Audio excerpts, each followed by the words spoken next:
सच्चिदानंद परमपिता परमात्मा की अनुकंपा से भागवत महापुराण की कथा का शुभारंभ हो रहा है। आज तृतीय दिवस सायंकालीन में भगवत कथा सुनने का सुअवसर भगवत कृपा से जो प्राप्त हुआ।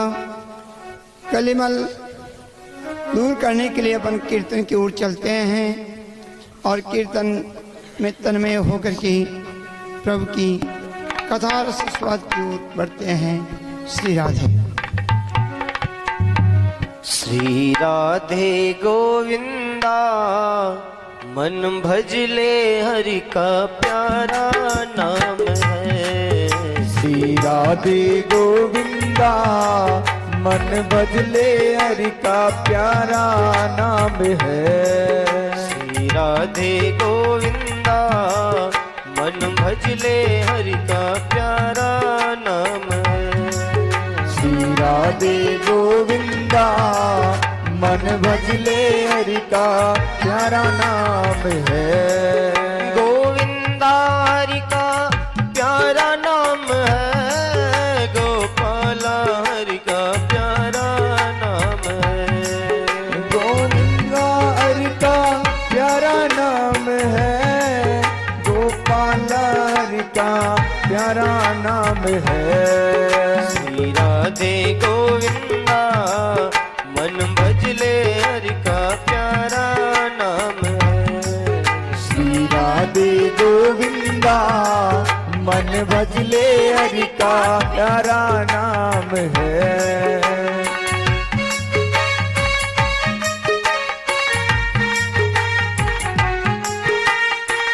श्री राधे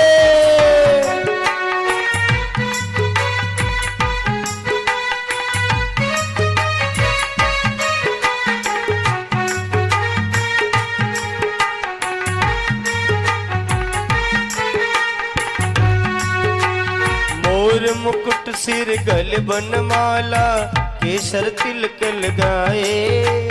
मोर मुकुट सिर पर माला केसर तिलक लगावे। वृंदावन की कुंज गलिन में वृंदावन की कुंज गलिन में सबको नाचन चाहे और सबको नाचन चाहे। श्री राधे गोविंदा मन भजले हरि का प्यारा नाम है। श्री राधे गोविंदा मन भजले हरि का प्यारा नाम है।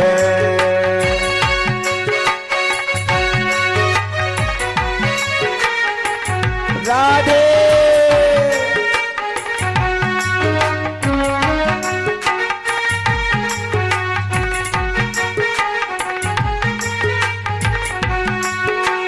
यमुना किनारे धेनु चरावे माधव मदन मुरारी। ओ यमुना किनारे धेनु चरावे माधव मदन मुरारी। मधुर मुरलिया जो बजावे मधुर मुरलिया जो बजावे। हर ले सुध बुध सारी ओ हर ले सुध बुध सारी। श्री राधे गोविंदा मन भजले हरि का प्यारा नाम है। श्री राधे गोविंदा मन भजले हरि का प्यारा नाम है। राधा शक्ति बिना न कोई श्याम के दर्शन पाए। राधा शक्ति बिना न कोई श्याम के दर्शन पावे।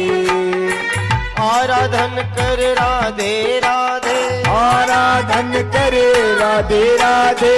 कान्हा दौड़े आए ओ कान्हा दौड़े आए। श्री राधे गोविंदा मन भजले हरि का प्यारा नाम है। श्री राधे गोविंदा मन भजले हरि का प्यारा नाम है। नरसी ने कर ताल बजाकर सांवरिया को रिझाया। ओ नरसी ने कर ताल बजाकर सांवरिया को रिझाया। शबरी ने अपने हाथों से, शबरी ने अपने हाथों से प्रभु को बेर खिलाया, ओ प्रभु को बेर खिलाया। श्री राधे गोविंदा मन भजले हरि का प्यारा नाम है। श्री राधे गोविंदा मन भजले हरि का प्यारा नाम है। सुमिरन का जिसको रस आया वो ही जाने मन में, ये सुमरन का जिसको रस आया वो ही जाने मन में। और निराकार साकार हो गया, निराकार ओकार हो गया। भक्तों के आंगन में, ओहो भक्तों के आंगन में। श्री राधे गोविंदा मन भजले हरि का प्यारा नाम है। श्री राधे गोविंदा मन भजले हरि का प्यारा नाम है। गोविंदा हरि का प्यारा नाम है रे, गोपाल हरि का प्यारा नाम है। गोविंदा हरि का प्यारा नाम है, गोपाल हरि का प्यारा नाम है। श्री राधे गोविंदा मन भजले हरि का प्यारा नाम है। श्री राधे गोविंदा मन भजले हरि का प्यारा नाम है। मन भजले हरि का प्यारा नाम है। मन भजले हरि का प्यारा नाम है। जय जय श्री राधे।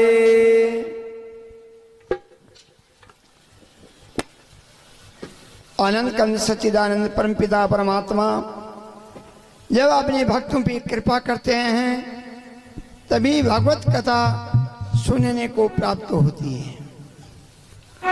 जब भगवान की सत्संग सुनने को प्राप्त हो जाए, जब भगवान का नाम सुनने में, भगवान का नाम जपने में जब अपना मन लग जाए, जब भी समझ लेना चाहिए कि भगवत कृपा प्रारंभ हो गई है। और जब भगवत कृपा प्रारंभ हो गई तभी इस जीव के दुख के दिन दूर हो जाते हैं। ये जीव जब तक भगवान की शरणागति में नहीं आता है तभी ये जीव बार बार दुख पाता रहता है। इस प्रकार परमपिता परमात्मा हिरण्यक्ष जब मारा गया और हिरण्याकुश अपने मन में संकल्प किया कि मैं मेरे भाई को मारने वाले उन श्री हरि विष्णु को मार करके मेरे भाई को तिलांजलि दूंगा, ऐसा अपने मन में वो दृढ़ संकल्प कर लिया। और अपनी पत्नी कयादु से कहने लगा, देवी अब मैं ब्रह्मा जी की तपस्या करने के लिए जा रहा हूं। ब्रह्मा जी की तपस्या करके मैं ऐसा वरदान लूंगा कि मैं अजर अमर हो जाऊंगा। अजर अमर गुण निधि सूत्र हो।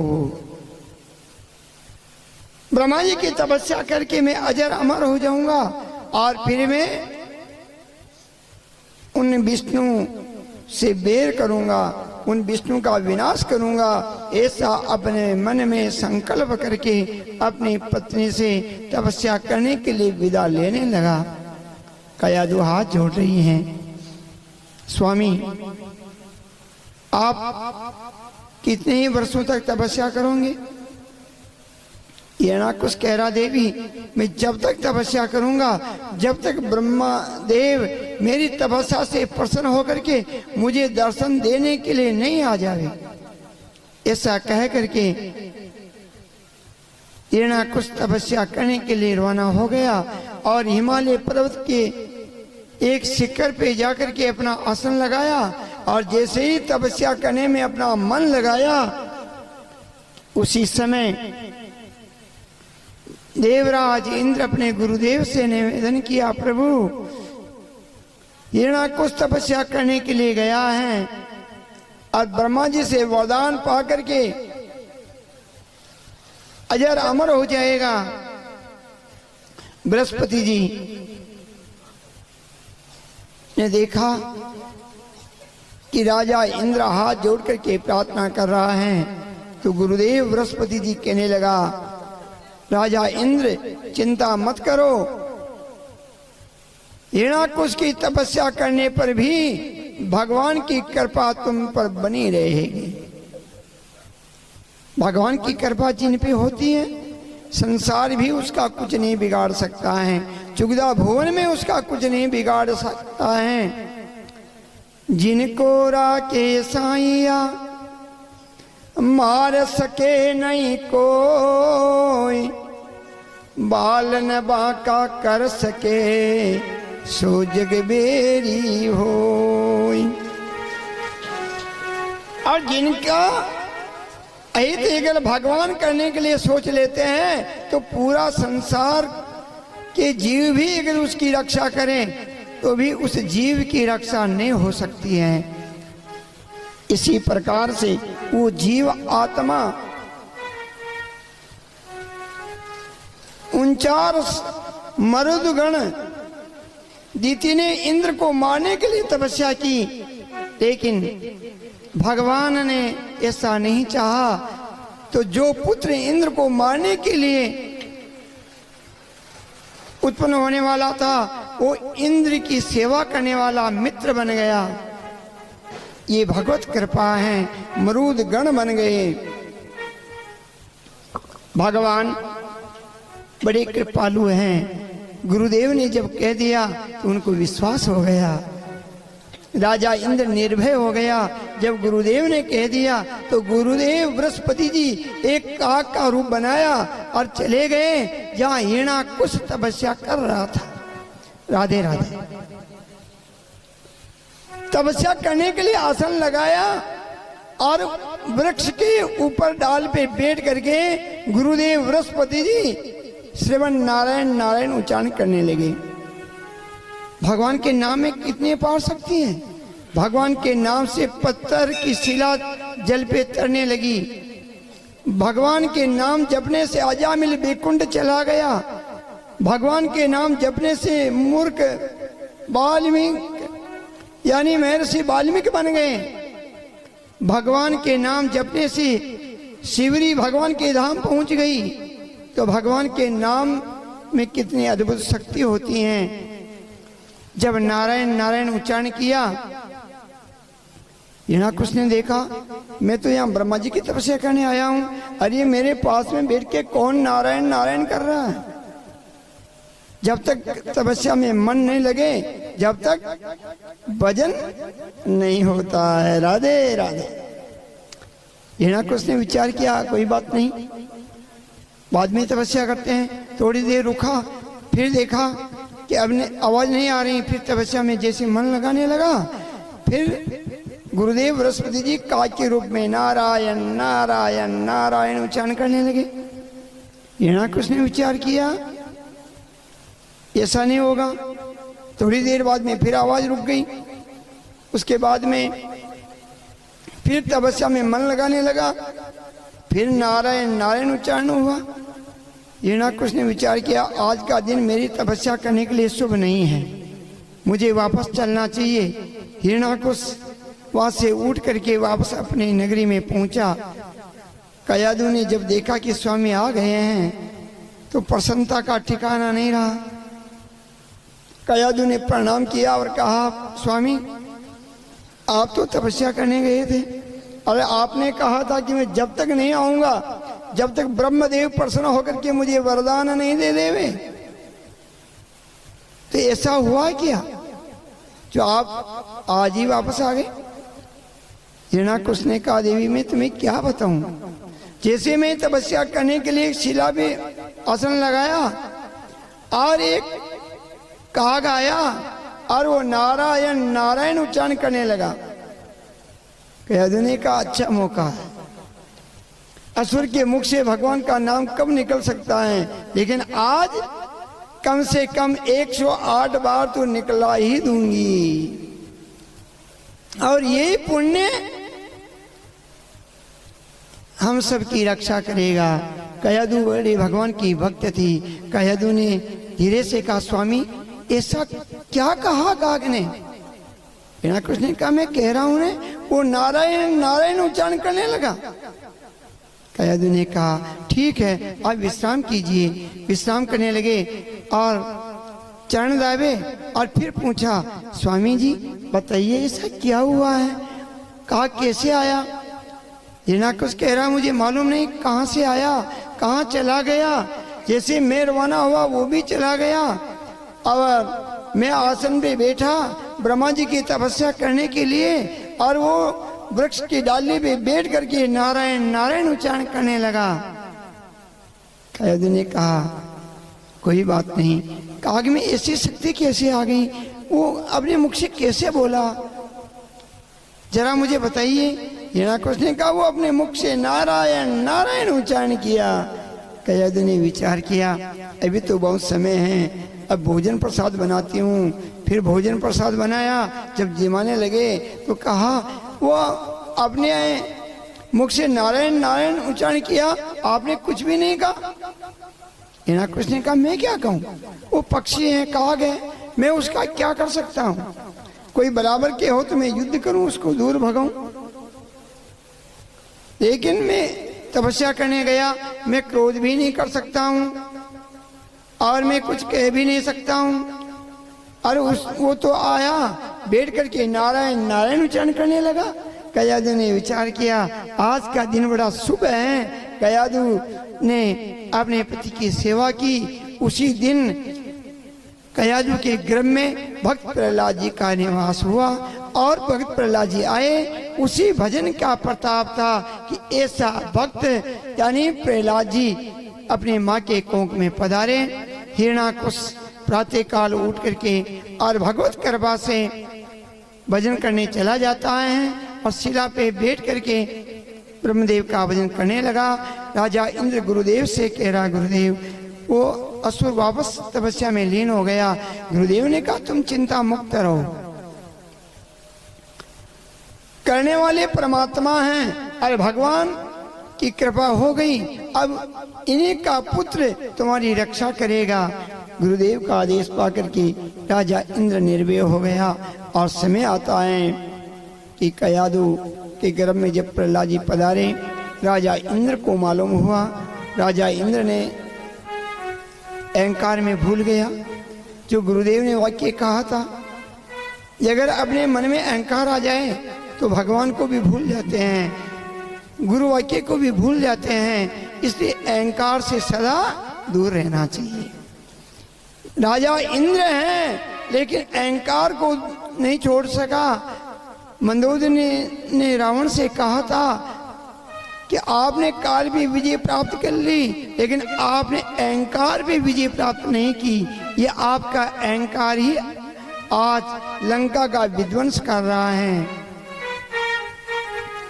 सुखदेव जी महाराज कह रहे हैं ऐसा ही हुआ। राजा इंद्र कयादू को लेकर के आकाश मार्ग की ओर जाने लगा। देवऋषि नारद जी महाराज पधारे। नारद जी ने इंद्र को रोका। देवऋषि नारद जी को प्रणाम करके राजा इंद्र ने कहा, महाराज आपका यहाँ पधारना कैसे हुआ? नारद जी ने कहा, मैं तो सर्वत्र घूमने वाला हूँ, लेकिन तुम बताओ कि तुम कयादू को लेकर के कहाँ जा रहे हो? जो सर्वत्र घूमने वाला हो, भगवान का कीर्तन सुनाने वाला, वो तो कहीं भी कभी भी आ सकता है। राजा इंद्र ने कहा, महाराज मैं कयादू को लेके स्वर्ग में जा रहा हूँ। असुर तपस्या करने गया है और इसके कोख में भी एक बालक है। जब ये जन्म लेगा मैं उस बालक की हत्या कर दूंगा कि एक असुर कम हो जाएगा। देवर्षि नारद जी हंसने लगे। नारद ने कहा, धन्य हो इंद्र, अभी तक भी तुम्हें ज्ञान नहीं आया। जो कयादू के गर्भ में बालक है वो ही तुम्हारी रक्षा करने वाला है, वही भगवान का भक्त होगा और अधर्म को नष्ट करके धर्म की स्थापना करने वाला होगा। उसी समय राजा इंद्र भगवान की परिक्रमा लगाता है, प्रहलाद जी के गर्भ में प्रहलाद जी की परिक्रमा लगा करके राजा इंद्र चला जाता है और कयादु को लेकर के प्रहलाद जी अपने आश्रम में आते हैं। धन्य ऐसे पुण्यात्मा का जन्म देव ऋषि नारद जी के आश्रम में हुआ। ऐसा पुण्यात्मा ने जन्म लिया और वो पुण्यात्मा जन्म लेते ही जो गर्भ में ही नारायण उच्चारण करते थे, नारद जी ने उनको सुंदर कीर्तन बताया। अब हिरण्याकुश की तपस्या पूर्ण हुई, ब्रह्मा जी ने वरदान देने के लिए आए। हिरण्याकुश ने कहा मुझे वरदान दो कि मैं अजर अमर हो जाऊं। ब्रह्मा जी ने कहा जो सृष्टि में जन्म लिया मृत्यु भी निश्चित है, दूसरा वरदान मांगो। हिरण्याकुश ने कहा तो फिर मुझे दूसरे वरदान दीजिए कि मैं दिन और रात में नहीं मरूंगा, मैं अस्त्र और शस्त्र से नहीं मरूंगा, मैं बाहर और भीतर नहीं मरूंगा, मैं आपकी बनाई सृष्टि से नहीं मरूंगा, मैं जानवर और मानव से नहीं मरूंगा, मैं रात और दिन में नहीं मरूंगा, मैं आकाश और भूमि पे नहीं मरूंगा। ब्रह्मा जी ने तथास्तु वरदान दे दिया। ब्रह्मा जी का वरदान पाकर के हिरण्याकुश अपनी तपस्या पूर्ण प्राप्त कर ली और अपने ही नगर में आया। देवर्षि नारद जी ने हिरण्याकुश को बताया कि तुम्हारी पत्नी को राजा इंद्र लेकर के जा रहा था, मैंने छुड़ाया है और तुम्हारे एक बालक का जन्म हुआ है, मेरे आश्रम में है। बड़े प्रसन्नता की बात हुई। हिरण्याकुश नारद जी महाराज के आश्रम में पहुंचा और अपने पुत्र और अपनी पत्नी को देख के प्रसन्न हुआ। कयादु ने कहा स्वामी आपकी तपस्या पूर्ण हो गई। हिरण्याकुश ने कहा हमारी तपस्या पूर्ण हो गई।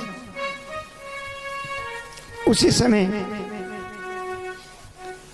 हिरण्याकुश ने कहा नारद जी कुछ दिन तक हमारे पुत्र और हमारी पत्नी को आपके आश्रम में रहने दो, लेकिन ध्यान रखना भगवान विष्णु का नाम इनको कभी भी मत सिखाना। नारद जी ने वचन दिया मैं भगवान विष्णु का नाम इनको कभी नहीं सिखाऊंगा। ये सूचना होते ही लक्ष्मी जी भगवान से कह रहे हैं प्रभु अब क्या होगा? जब नारद जी ने मना कर दिया तो अब होगा क्या? भगवान कह रहे हैं लक्ष्मी जी आप भयभीत मत हो। नारद जी ने कहा कि मैं विष्णु का नाम नहीं बताऊंगा, तो मेरे तो हजारों नाम हैं, सहस्रों नाम हैं। देवर्षि नारद जी ने प्रहलाद जी को ज्ञान सिखाया ओम नमो नारायणाय, यानी यही नाम की व्याख्या उन्होंने बता दी। अब तो प्रहलाद जी नारायण के नाम का जप करने लगे। उसके बाद भक्तराज हिरण्याकुश के आश्रम अपने राजधानी में आया, अपने पुत्र और अपने पत्नी को लेके आया, आनंद से रहने लगे। अपने गुरुदेव शुक्राचार्य जी को बुलाया और उनके पुत्र संडा और अमर को बुला करके आसुरी विद्या के लिए प्रहलाद जी को भेजा गया। गुरुदेव जो शिक्षा देते थे प्रहलाद जी आनंद पूर्वक शिक्षा लेते थे, लेकिन गुरुदेव के जाने के बाद भगवान के नाम का कीर्तन करते थे। हरि ओम निरंजनी राम, हरि ओम नारायण, हरि ओम निरंजन राम, हरि ओम नारायण, हरि ओम निरंजनी राम, हरि ओम नारायण, हरि ओम निरंजन राम, हरि ओम नारायण,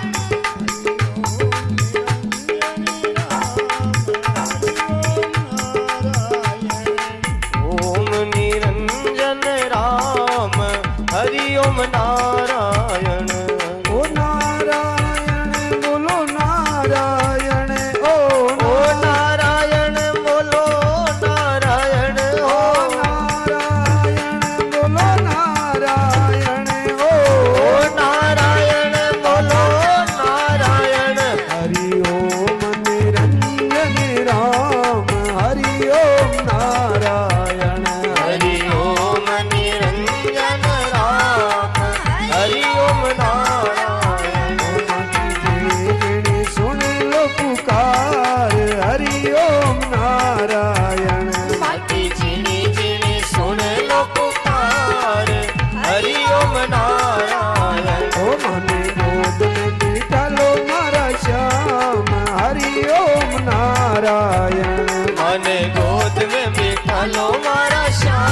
तरणी उतारो मारा श्याम हरि ओम नारायण મને બેતરણી ઉતારો મારા શ્યામ હરિ ઓમ નારાયણ ओ मारो डूब तारो पकड़ो हाथ हरि ओम नारायण મારા ડૂબ તારો પકડો હાથ હરિ ઓમ નારાયણ ओ बाकी नाव में बैठा लो मन श्याम हरि ओम नारायण તાકી નાવ में બેઠા લો મારા શ્યામ હરિ ઓમ નારાયણ ओ मने बीच में मत छोड़ो मारा श्याम हरि ओम नारायण મને बीच में मत छोड़ो मारा श्याम हरि ओम नारायण ओ मने पार उतारो मारा श्याम हरि ओम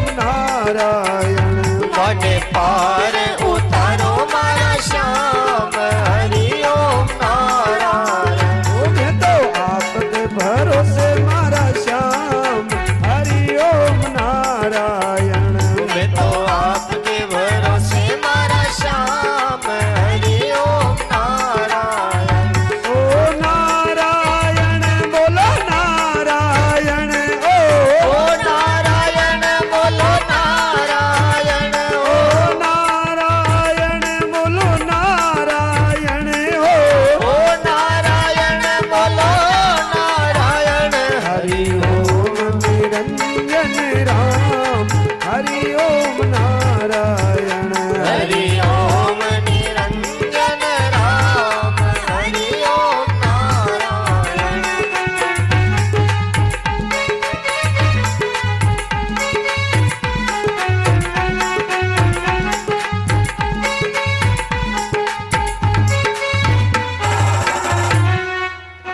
जय जय श्री राधे श्याम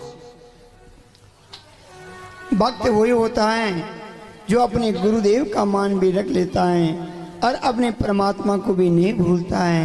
गुरुदेव संडामर के द्वारा दिव्य ज्ञान को भी पढ़ रहे हैं और गुरुदेव के जाने के बाद परमपिता परमात्मा के नाम को भी रट रहे हैं।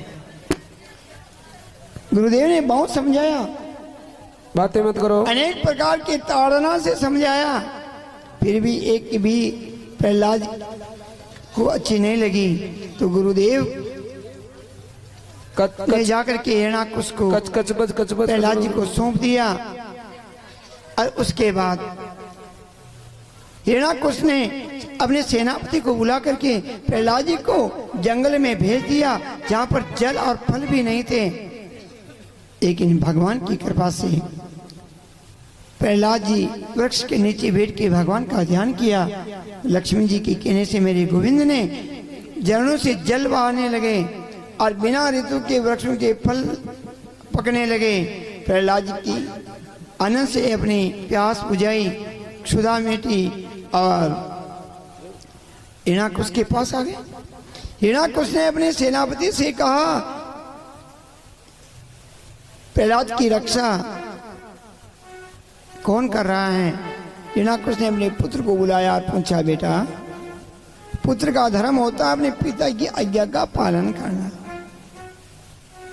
इसलिए तुम मेरी आज्ञा के अनुसार अपनी आसुरी विद्या का उपयोग करो, हमारे शत्रु नारायण के नाम का जप मत करो।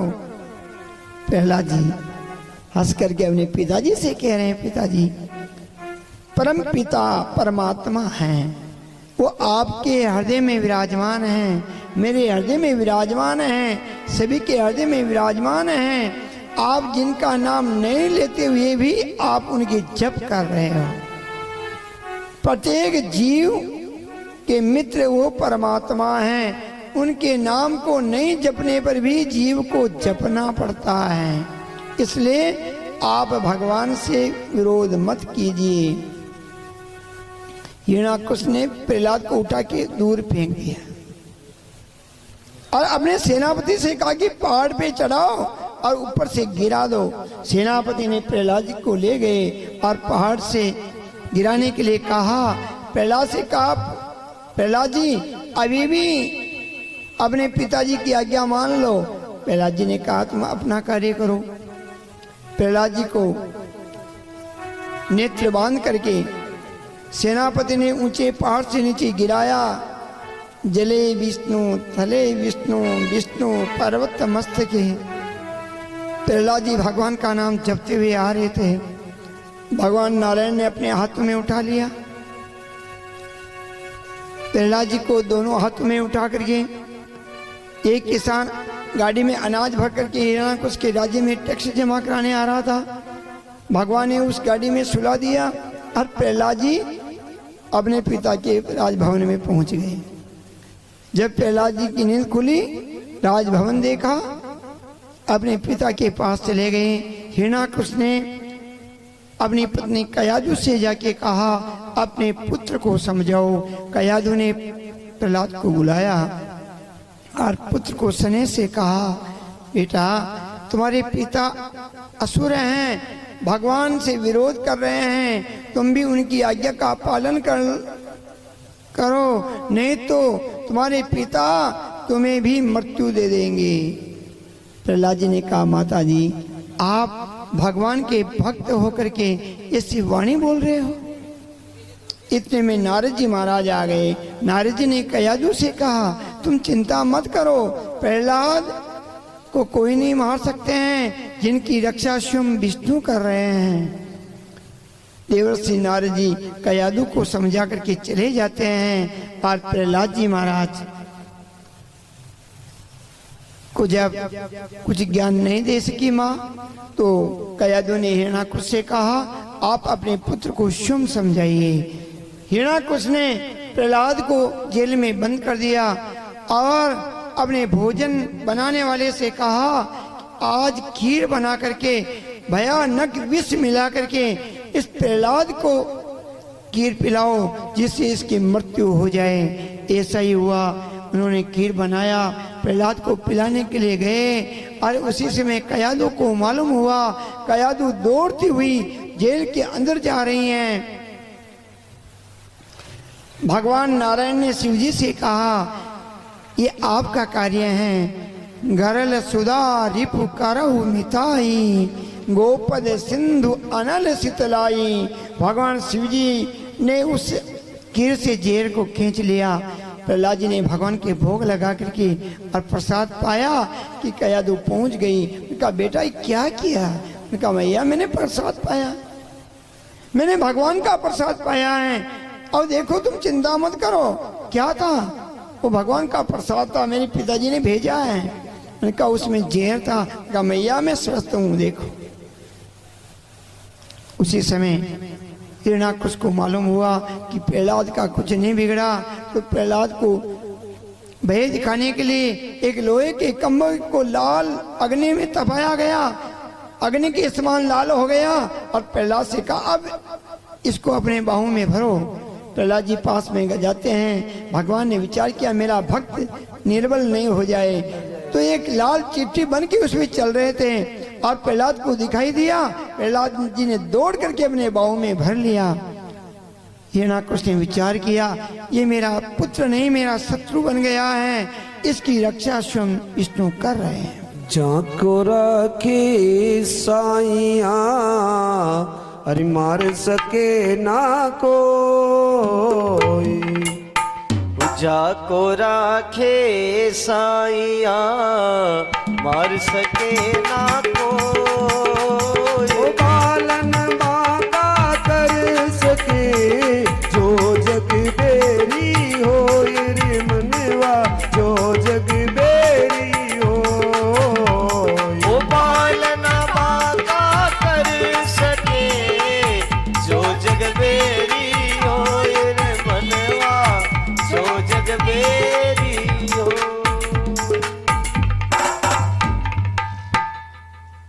परमपिता परमात्मा जिनकी रक्षा करते हैं उनको हिरण्याकुश क्या मार सके। हिरण्याकुश अपने पुत्र को मृत्यु प्रदान करने के लिए अपने सेनापति को बुलाया और कहा अपने हाथियों को यानी मद पिलाओ और उसके बीच में इस प्रहलाद को रख दो, बिठा करके अपने हाथों से कुचला दो प्रहलाद को बीच में बिठा दिया गया, हाथियों को मद पिलाया, मावतों ने अंकुश लगाया, हाथी प्रहलाद की ओर दौड़ के गए। भगवान से लक्ष्मी जी कह रही, प्रभु पुत्र की रक्षा करो। भगवान पुत्र किनको समझते हैं? भक्त को। इसलिए सदा ध्यान रखो, अपन सभी उन भगवान के पुत्र हैं, अपन सभी भगवान के पुत्र हैं। अरे एक बार प्रेम से कहो भगवान से कि तुम मेरे हो और मैं तेरा हूं। जो परम पिता हैं भगवान से सदा यही कहो कि प्रभु मैं तो अज्ञानी बालक हूं आपका, मेरे से बार बार अहंकार आएगा, मेरे में बार बार अहंकार आएगा और मैं बार बार आपसे दूर होने के लिए चेष्टा करूंगा, लेकिन आप मुझे अपनाना मत भूलिए। हे प्रभु, अगर आपने मुझे अपनी डोरी में बांध लिया तो संसार के कोई भी काम, क्रोध, मद, लोभ, अहंकार मुझे आपसे दूर नहीं कर सकते हैं। इस प्रकार भगवान से प्रार्थना कीजिए। भगवान परम पिता हैं। लक्ष्मी जी ने कहा, भगवान ने सुदर्शन को आदेश दिया, सुदर्शन चक्र गया और प्रहलाद के चारों ओर घूमने लगा। अब किसी को दिखाई नहीं दे रहा।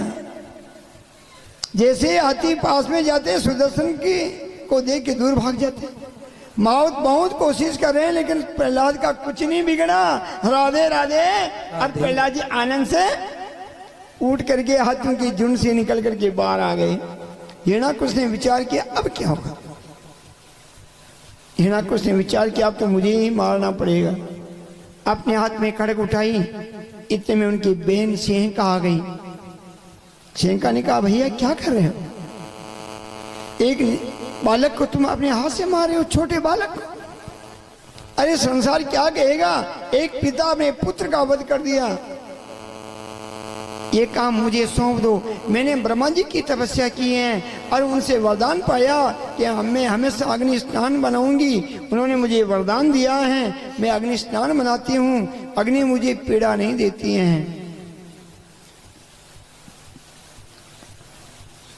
हिरणाकुश ने कहा, बहन मैं तुम्हें सौंपता हूँ प्रहलाद को, आज तुम इसका विनाश कर दो। दूसरे दिन पूरे गांव में ढूंढी पिटवा दी गई। सिंहका ने बड़ी चिता बनाई, उसमें प्रहलाद को लेके बैठ गई। कयादुवी दूर से रो रही हैं, भक्त जन में भयभीत हो रहे हैं, हिरणाकुश प्रसन्न हो रहा है। इतने में उसके आग लगाई, अग्नि भयानक प्रभाव दिखाने लगी। भगवान विष्णु ने अग्निदेव से कहा, वरदान दूसरों को बचाने के लिए लिए जाते हैं, किसी को पीड़ा पहुंचाने के लिए नहीं लिए जाते हैं। अगर किसी को पीड़ा पहुंचाने के लिए वरदान का उपयोग करते हैं, वो वरदान स्वयं का विनाश कर देता है। अग्नि देवता ने उसी समय सिंहका को जलाने लगे, क्योंकि अग्नि तो स्वयं नारायण है। भगवान विष्णु ने प्रहलाद को अपनी गोदी में बिठा लिया और अग्नि देवता से सिंहका जलने लगी। होली के समान जाले उठने लगी, इसलिए उसका नाम होलिका हो गया। पुकारने लगी, मुझे बचाओ, लेकिन भयानक अग्नि में कौन बचा सकता है। सेवकों ने दौड़ करके उसको बचाया, लेकिन जैसे बाहर निकलते ही उसके प्राण निकल गए। उसी समय हिरणाकुश को बड़ा क्रोध आता है और अपने पुत्र को लेकर के जाने के लिए आदेश देता है। कयादु दौड़ करके अपने पुत्र को हृदय से लगाती हैं। हिरणाकुश अपने पुत्र को बुलाया और अपने सामने खड़ा कर देता है और अब अपने पुत्र से कहता है, अब तुम्हारी विष्णु को बुला, आज तेरी मृत्यु मेरे हाथ से ही होगी। अब तुम्हारा विष्णु किस प्रकार तुम्हारी सहायता करता है। प्रहलाद कह रहा, पिताजी मेरे विष्णु, आप कह रहे हो कि मेरे विष्णु, तो आपके भी विष्णु हो गए। मेरे विष्णु हैं, वो आपके भी विष्णु हैं, वो चराचर के विष्णु हैं। उनका नाम विष्णु है। वो अणु से परमाणु में रमण करते हैं, इसलिए उनका नाम विष्णु है। हिरण्याकुश ने कहा, अब मैं देखता हूं तेरा भगवान कहां पर है। प्रहलाद जी ने कहा, मेरा भगवान? प्रहलाद जी ने कहा, पिताजी मेरा भगवान मेरे हृदय में है, आपके हृदय में है, आपके खड्ग में है, इस खंबे में है, इस चराचर में है। धरती आकाश सर्वत्र वही दिखलाता है, धरती और आकाश में सर्वत्र वही दिखाई दे रहा है। मेरा भगवान तो सर्वत्र है। हिरण्याकुश ने कहा, अब तेरा भगवान तेरी रक्षा करने के लिए कैसे आता है मैं देखता हूं।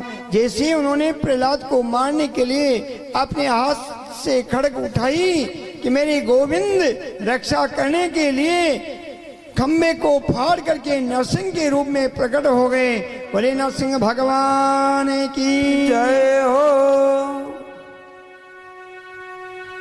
जय जय जय नरसिंह भगवान, भक्त की लाज बचाने वाले। जय जय नरसिंह भगवान, भक्त की लाज बचाने वाले। जय जय जय नरसिंह भगवान, भक्त की लाज बचाने वाले। जय जय जय नरसिंह भगवान भगत की लाज बचाने वाले। और तुम ही हो सबके निर्माता, तुम ही हो सबके निर्माता। तुमसे ही जग रक्षा पाता, तुमसे ही जग रक्षा पाता।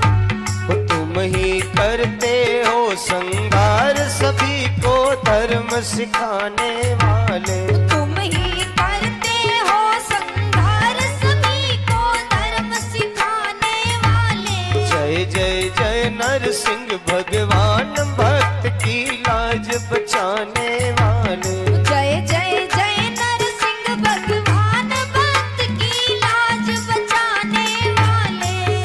और तुम ही सब संकट को तारो, तुम ही सब संकट को टारो। तुम ही भव से पार उतारो। तुम ही भव से पार उतारो। तुम ही लेकर के पतवार नैया पार लगाने वाले। तुम ही लेकर के पतवार नैया पार लगाने वाले। जय जय जय नरसिंह भगवान, भक्त की लाज बचाने वाले। जय जय जय नरसिंह भगवान, भक्त की लाज बचाने वाले। और तुम ही दुष्ट जनों के भक्षक, तुम ही दुष्ट जनों के भक्षक। तुम ही शरणागत के रक्षक। तुम ही शरणागत के रक्षक। तुम ही हरते हो अज्ञान, ज्ञान का दीप जलाने वाले। तुम ही हरते हो ज्ञान, ज्ञान का दीप जलाने वाले। जय जय जय नरसिंह भगवान, भक्त की लाज बचाने वाले। जय जय जय नरसिंह भगवान, भक्त की लाज बचाने वाले। ओ लाज बचाने वाले, भक्त की लाज बचाने वाले।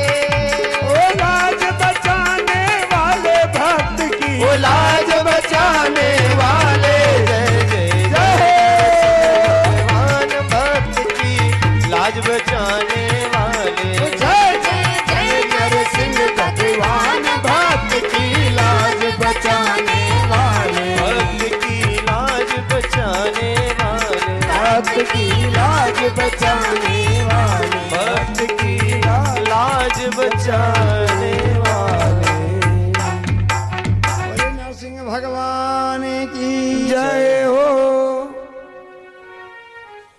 भगवान ने ऐसा रूप बनाया, भयानक रूप को देख करके सब थर-थर कांपने लगे। बड़ा भारी सन्नाटा छा गया और हिरण्याकुश भगवान को देख करके वहां से दूर भगा और अपने अस्त्र शस्त्र लेने के लिए दौड़ा और अपने अस्त्र शस्त्र उठा करके भगवान की ओर धाया और भगवान पे आकर के अपने अस्त्र चलाने लगा कि मेरे गोविंद ने अपने दोनों भुजों में उसको पकड़ के दबाया।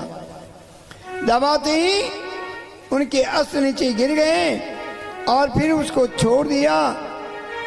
फिर अस्त्र शस्त्र लेने के लिए दौड़ा और भगवान पे अस्त्र चलाने लगा। तो भगवान पे अस्त्र चलाता, भगवान पीछे से कहते हैं हिरण्याकुश मैं इधर हूं। पीछे मुड़ के चलाता तो भगवान कभी बाएं ओर आ जाते हैं, कहते हैं इधर हूं, कभी दाएं ओर कहते हैं कि मैं इधर हूं। इस प्रकार हिरण्याकुश को नचाने लगे।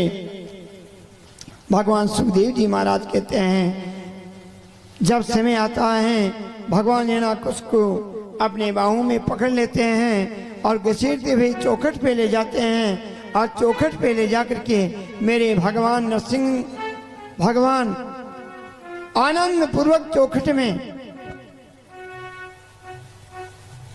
नरसिंह भगवान बड़े प्रेम से चौखट के ऊपर अपने दोनों जंघाओं पे उठा लेते हैं और जंघाओं पे उठा करके और मेरे नरसिंह भगवान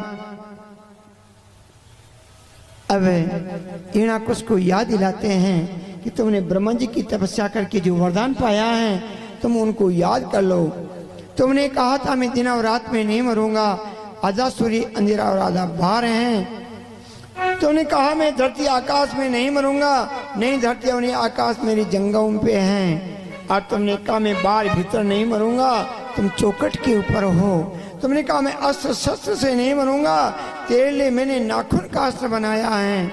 और तुमने कहा मैं तुम्हारे 12 महीनों में नहीं मरूंगा, तेरे लिए मैंने पुरुषोत्तम मास का निर्माण किया है।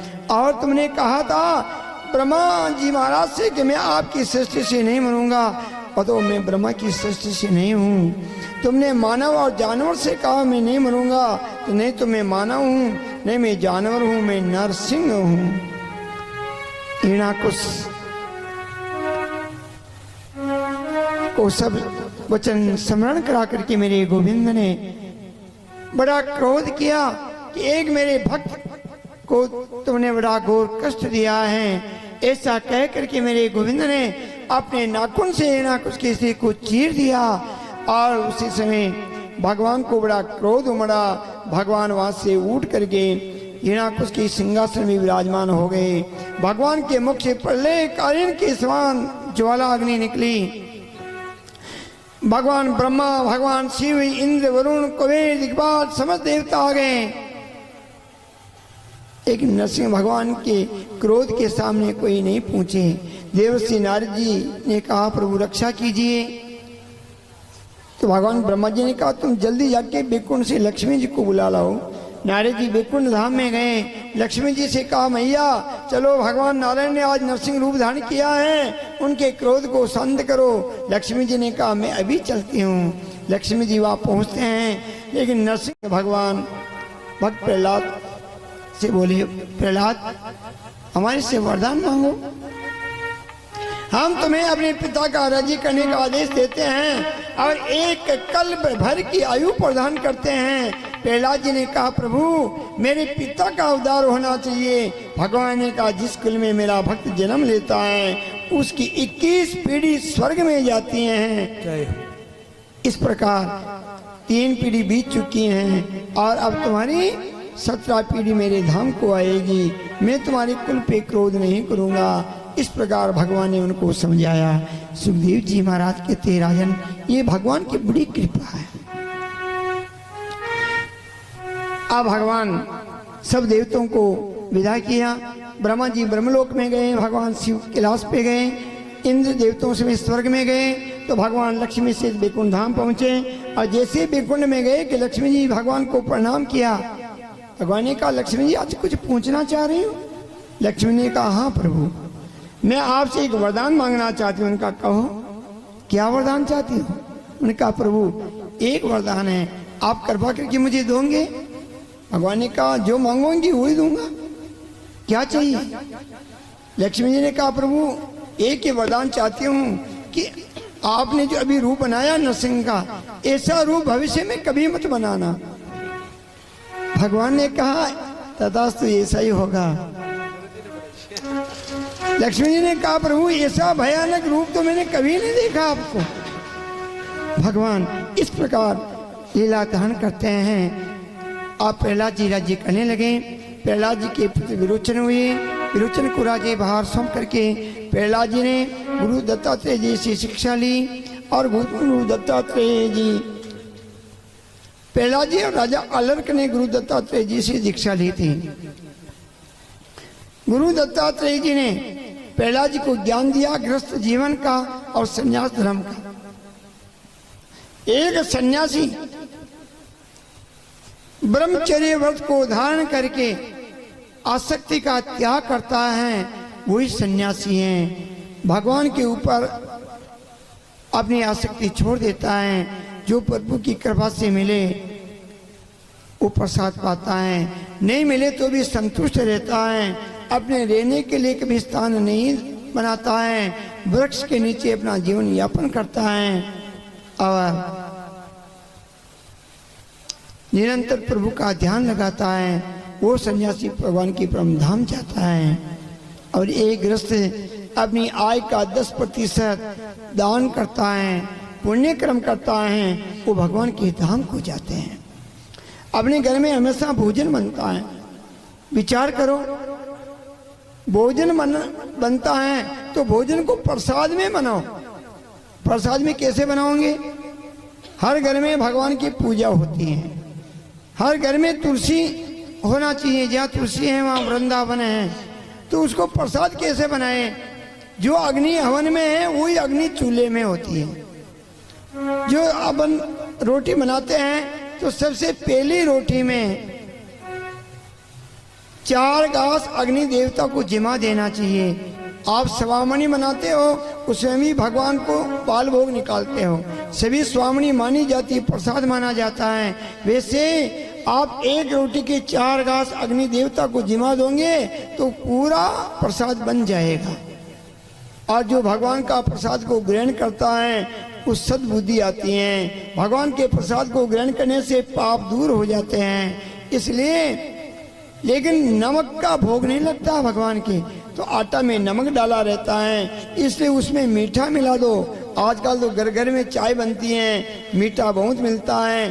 कुछ शक्कर या गुड़ मिला करके 4 घास घी मिला करके अग्नि देवता को जिमा देना चाहिए। और वो पहली रोटी गाय को खिला देना चाहिए कि गाय के शरीर में समस्त देवताओं का निवास है। इसलिए सभी ग्रह भी शांत हो जाते हैं। इसलिए पहली रोटी सदा गाय को देना चाहिए, जिससे अपने कोई भी ग्रह का प्रभाव, दुष्प्रभाव अपने ऊपर नहीं आवे।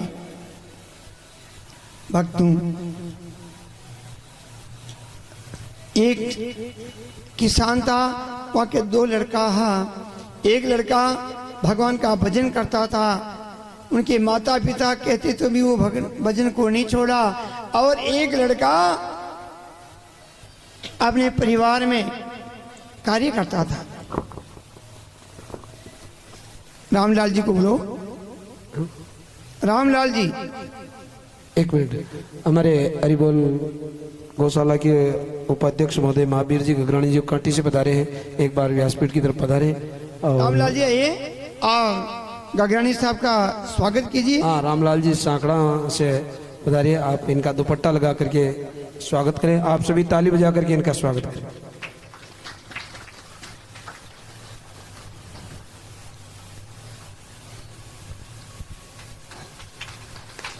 गगरानी साहब से निवेदन है कि हमारे सांकड़ा से रामलाल जी पधारे, इनका आप दुपट्टा लगा करके आप स्वागत करें। आप सभी रामलाल जी का ताली बजा करके स्वागत करें।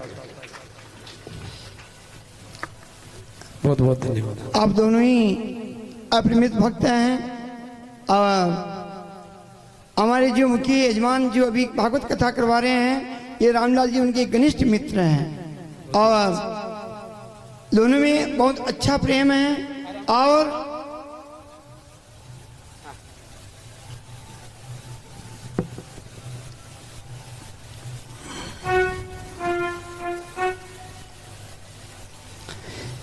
जय जय श्री राधे।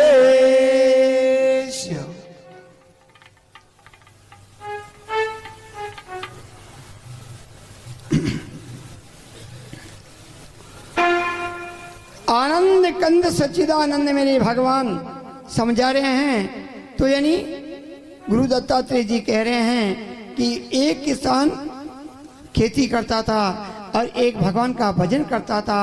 एक दिन भजन करने वाले को उसकी माँ ने कहा, बेटा तुम्हारा भाई खेत पे हल चला रहा है, तुम थोड़ा सा भोजन ले जाओ और अपने भाई को भोजन करा के आ जाना। माँ की आज्ञा का पालन करना चाहिए। अपने भजन को विराम दे करके वो रोटी लेकर के अपने भाई को भोजन कराने के लिए वो खेत पे गया कि दूर से देखा कि जो हल चल रहा था तो अपने भाई के पैरों से खून बह रहा था। देखा कि बैलों के पैर से भी खून बह रहा था तो दूर रोटी को रख करके वो वापस आ गया। आवाज लगा दी, भैया भोजन ले जाना। उसकी माँ ने कहा, तुमने भोजन भाई को करा दिया? उन्होंने कहा हाँ मैंने रख दिया। भजन करने लगा। अब जब अनाज पका और कल्याण में आया, जब गाड़ी में अनाज भर करके उसका भाई लेकर के आ रहा था, उसकी माँ ने कहा, बेटा तुम्हारे भजन वहीं कर लेना, कल्याण में दूसरा अनाज और रखा है, तुम वहाँ बैठ जाना, रखवाली करना। तो माँ की आज्ञा मान करके जैसे वो कल्याण में जा रहा था कि उसने देखा जो गाड़ी में अनाज भरा हुआ है वो गाड़ी पृथ्वी से भी एक हाथ ऊंची चल रही है। वो गाड़ी पृथ्वी से एक हाथ ऊंची चल रही है। उसने मन में विचार किया, जिस दिन बैलों के पैरों में खून बह रहा था, मेरे भाई के पैरों में खून बह रहा था, और आज ये गाड़ी अनाज से भरी हुई है, ये पृथ्वी से भी ऊंची चल रही है, इसका कारण क्या है? वो कल्याण में जाकर के अपने भगवान को याद किया। प्रभु प्रकट हो गए। भगवान ने कहा, क्या चाहिए भक्त? उन्होंने कहा, प्रभु ये मेरी शंका है, एक दिन बैलों के पैर से खून आ रहे थे, आज बैल गाड़ी में अनाज भर करके ले जा रहे हैं, आज वो पृथ्वी से ऊंची चल रही हैं, इसका कारण क्या है? भगवान कह रहे हैं, भक्त जिस दिन हल जोत रहे थे अनेक जीवों की हत्या हो रही थी, लेकिन आज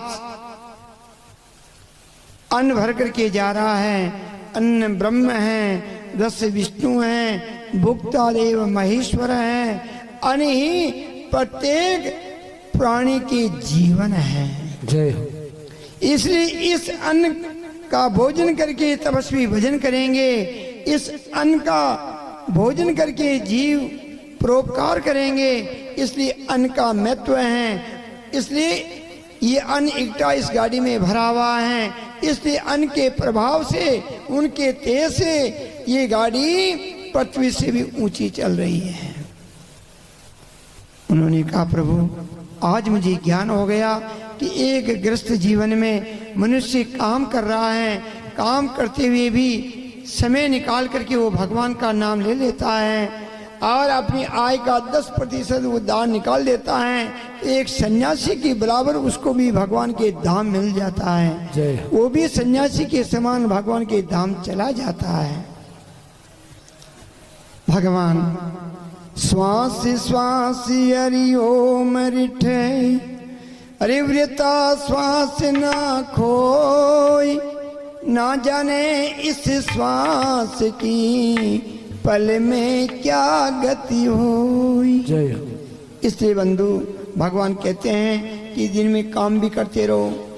काम करना अपना धर्म गृहस्थ जीवन में है। बिना कर्म के कोई नहीं रह सकता, चाहे सन्यासी हो चाहे गृहस्थी हो, कर्म तो करना ही पड़ेगा।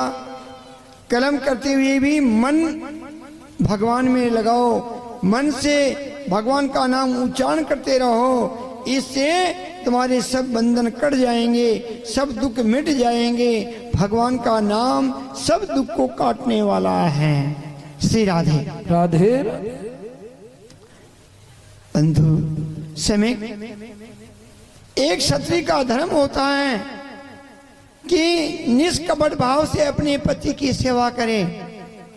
मानस रामायण में अनुसुईया जी ने भी जानकी जी को बताया था कि वृद्ध रोग जड़ धन हीना, ऐसे पति हु कर अपमाना, नारी पावई जम पर दुख नाना।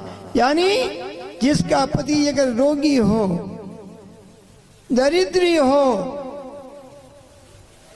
गरीब हो, दुखी हो, फिर भी नारी का धर्म है कि वो अपने पति को भगवान के समान समझती हुई उनकी सेवा करे। वो नारी भगवान के धाम को जाती हैं। एक पुत्र अपने पिता और माता की सेवा करता है, ईश्वर के समान उनको पूजन करता है, उनकी आज्ञा का पालन करता है, तो वो पुत्र भगवान के धाम को जाता है। और भगवान कह रहे हैं कि परम पिता परमात्मा का भजन अपन जो करते हैं तो उसी माता पिता की देन है कि ये पंचभौतिक शरीर अपने को प्राप्त होता है, और इसी के द्वारा ये जीव परमात्मा की पूजा कर सकता है, अपनी आत्मा का उद्धार कर सकते हैं। इसलिए माता पिता को ईश्वर का स्वरूप समझ करके उनकी आज्ञा का पालन करने वाला पुत्र भगवान के लोक को जाता है। माता पिता जन्म दे देते हैं, लेकिन सन्मार्ग और जीवन को सुधारता है कौन? गुरु। गुरु उनमें सन्मार्ग डालता है, संस्कार डालता है, जिससे वो नर से नारायण बन जाता है। इसलिए गुरु आज्ञा का पालन करने वाला शिष्य, सेवा करने वाला शिष्य भी भगवान के लोक को चला जाता है। भगवान सुखदेव जी महाराज कहते हैं कि मानव जीवन अमूल्य है, इस अमूल्य जीवन में परमात्मा का भजन करते रहो। चलते उड़ते खाते पीते श्वास लेते भगवान का भजन करते रहो। भगवान का भजन का कई रास्ता है, माला फेरना ही नहीं। भगवान का भजन के बहुत रास्ते हैं। किसी जीव की सेवा करना भी भजन है, माता पिता की सेवा करना भी भजन है, किसी भूखे को भोजन करा करके उसकी आत्मा को संतुष्ट करना भी भजन है, किसी प्यासे को पानी पिला करके उसकी आत्मा को शांति देना भी भजन है, किसी अंधे को सहारा दे करके उसकी सेवा करना भी भजन है। भजन के कितने मार्ग हैं, आपको जो मार्ग अच्छा लगे वही मार्ग अपनाते हुए इस जीव को भगवान का नाम जपते रहना चाहिए। ऐसे संस्कार उच्चारण होना चाहिए। ओ परहित सरिस धर्म नहीं पाई, पर पीड़ा नहीं सम नहीं अदमाई। राम सिया राम जय जय राम। राम राम सिया राम जय जय राम। परहित सरिस धर्म नहीं पाई, पर पीड़ा सम नहीं अदमाई। राम सिया राम जय जय राम। राम सिया राम जय जय राम। राम राम सिया राम जय जय राम। राम सिया राम जय जय राम। जय जय श्री राधे। बड़े आनंद की बात रही। गुरु दत्तात्रेय जी ने ज्ञान शिक्षा दी, प्रहलाद जी ने गृहस्थ धर्म और संन्यास धर्म के मार्ग अपनाए, और मार्ग अपना करके अपने पुत्र को राज्य भार सौंप करके और भजन में रहने लगे। निरंतर घूमते हुए ईश्वर का स्मरण करने लगे। परम पिता परमात्मा सभी को आदर देते हैं। भगवान के मंदिर में कभी किसी को निराशा नहीं मिलती है। भगवान के धाम में जाने पर सभी की आशा पूरी होती है। बस भाव का फर्क है। एक विचार करो, भगवान सभी पे समान दृष्टि से देखते हैं, सभी को अपना मानते हैं। भगवान में ये सबसे बड़े सद्गुण हैं और अपने अंदर अवगुण भरे हुए होते हैं, इसलिए अपन उनके सद्गुणों को नहीं जानते हैं। लेकिन जब अपन भगवान की ओर जाएंगे तो अपने अवगुण दूर होंगे। जब उनके सद्गुण अपने अंदर प्रवेश करेंगे, उनकी कृपा अपने ऊपर बरसेगी, जब भी उनको पाने का ज्ञान अपने को प्राप्त हो जाएगा। श्री राधे राधे राधे। स्वयंभू मनोहर शत्रुपा सुनंदा नदी के किनारे जाकर के एक पैर पे खड़े होकर के दोनों हाथों को ऊंचा उठा करके उपनिषद मंत्र का जप करने लगे। उसी समय असुर लोग भूख से विवश होकर के उनको खाने के लिए दौड़े, तो भगवान यज्ञ नारायण ने याम नामक देवता को साथ लिया और वहां पहुंचे और पहुंच करके असुरों का विनाश किया, स्वयंभू मनु की रक्षा की और स्वयं इंद्र बनकर के स्वर्ग का राज्य करने लगे।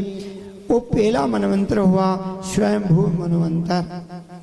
उसमें मनु स्वयंभू मनु हुए और इंद्र स्वयं भगवान यज्ञ पुरुष नारायण हुए। उसके बाद में दूसरा मनवंतर तामस हुआ, फिर तीसरे मनवंतर में तामस का भाई और चौथे मनवंतर में रेवत हुआ।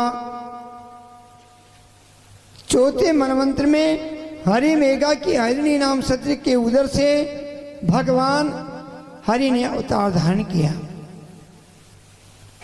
और अवतार लेकर के भगवान भक्तों की रक्षा की।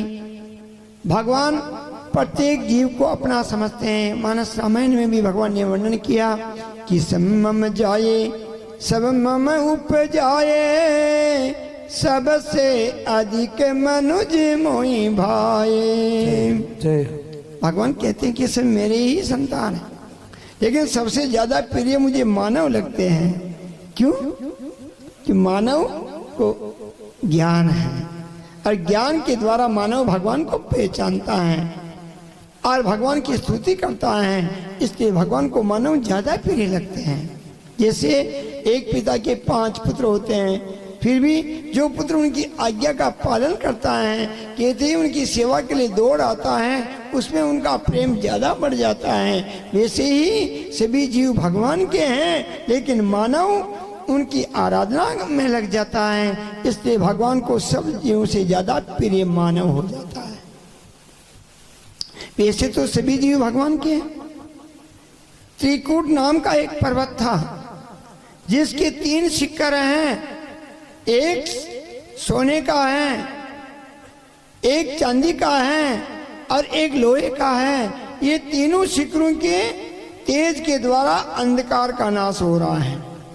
ये क्षीर समुद्र के पास है त्रिकूट पर्वत। वरुण भगवान का वहां पर उद्यान भी है और बहुत बड़ा एक त्रिकूट पर्वत पे जंगल है, जिसमें अनेक प्रकार के बांस, अशोक, पीपल, बरगद, अनेक बड़े बड़े वृक्ष हैं, अनेक लताएं हैं। और उसी त्रिकूट पर्वत के ऊपर एक सुंदर जलाशय है, जिसमें मुक्त मुनि की सीढ़ियां बनी हुई हैं। सफेद लाल अनेक कमल खिल रहे हैं।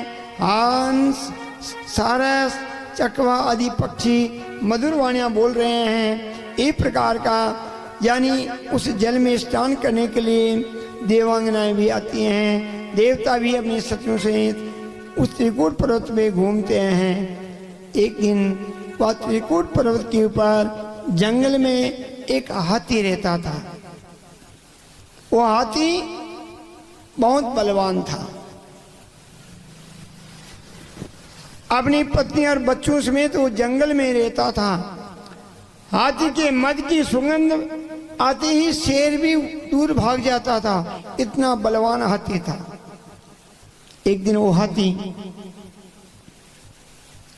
आधी रात के समय प्यास लगी तो अपनी पत्नी और बच्चों समेत जंगल से जल पीने के लिए त्रिकूट पर्वत के जलाशय में जल पीने आया और जलाशय में जल पी करके वो जलाशय के जल में उतर गया।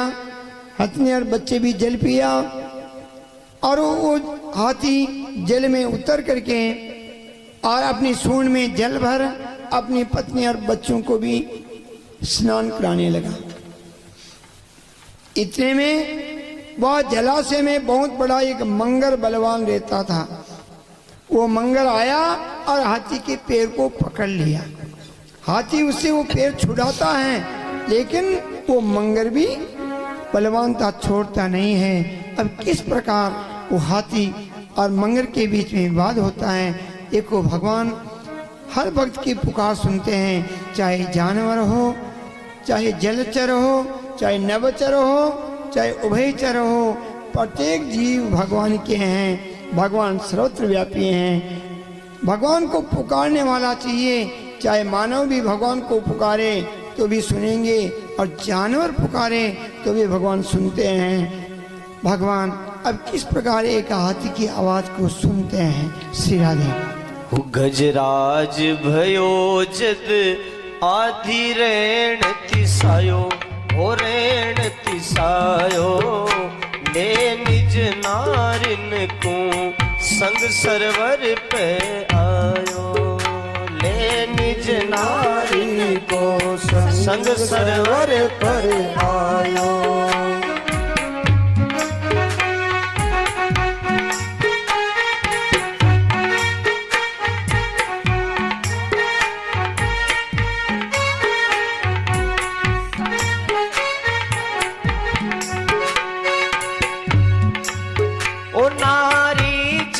बाहर खड़ी बीच गज धायो, बीच गज धायो। तब ग्राह बली ने अपनो चक्र चलायो। तब ग्राह बली ने अपनो चक्र चलायो। वो पकड़ो जा गज को पैर जोर वो लगायो, जोर वो लगायो। गज गयो जी हिम्मत हार बहुत घबरायो।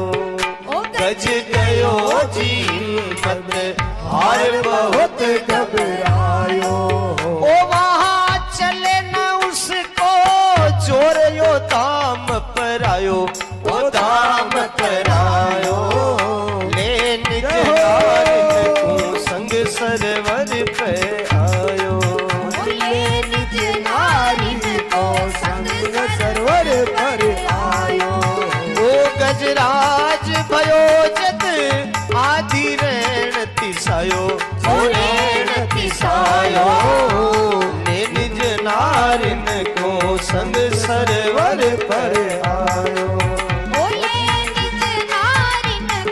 संग सरवर पर आयो।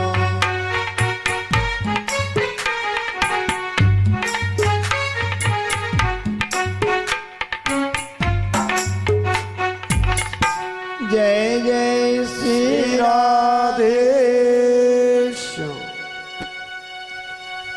कितनी सुंदर एक जानवर, एक हाथी अपने परमपिता परमात्मा की कृपा से एक जानवर भी भगवान को पुकारने की कोशिश करे तो भगवान भी दौड़े आते हैं। तो कैसे हाथी अपने बाहुबल, ध्यान रखो, भगवान कब तक नहीं आते हैं। कोई आदमी कहता मैं भगवान को बार बार पुकार रहा हूँ, बार बार भगवान को प्रणाम कर रहा हूँ, लेकिन भगवान तो मेरे कोई कार्य करते ही नहीं। भगवान करते हैं, लेकिन जब तक तुम अहंकार से साफ नहीं होंगे, जब तक नहीं होगा कार्य।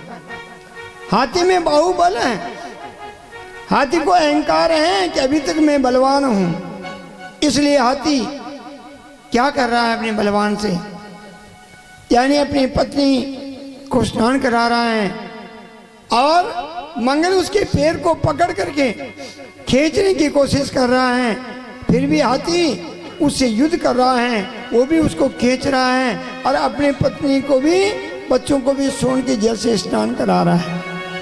भगवान को याद नहीं कर रहा है, अपना बल का अहंकार दिखा रहा है। किस प्रकार अपने बल का अहंकार अब दिखाता है हाथी।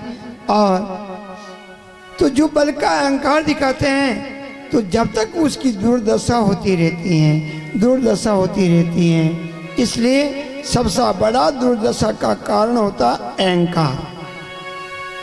हाथी में अभी भी बल का अहंकार है कि मैं बलवान हूं, तो बलवान बल का अहंकार है। जब तक परमात्मा को याद नहीं कर रहा है तो फिर हाथी क्या सोचता है, अपनी पत्नी को पुकार रहा है। कोई आदमी दुख पाता है, कहता अरे मेरे भाई हैं, मेरा परिवार है, मेरे बच्चे हैं, पहले उनको पुकारेगा, भगवान को नहीं पुकारेगा। कोई दुख आ गया, अरे उनसे कहेगा भाई तुम आओ मेरी सहायता करो, तो भगवान कह रहे भाई कोई बात नहीं, अपन भी वैकुंठ में आराम करें। तुम्हारे परिवार हैं, तुम्हारे पुत्र हैं, तुम्हारे भाई हैं, भतीजे हैं, तुम्हारे सगे हैं, संबंधी हैं, मित्र हैं, तुम्हारी सहायता करते रहेंगे। तो हाथी इसी अहंकार से अब अपनी पत्नी और बच्चों को पुकारता है और कहता आओ तुम भी मेरी सहायता करो। तो कैसे हाथी उनको पुकारता है राधे।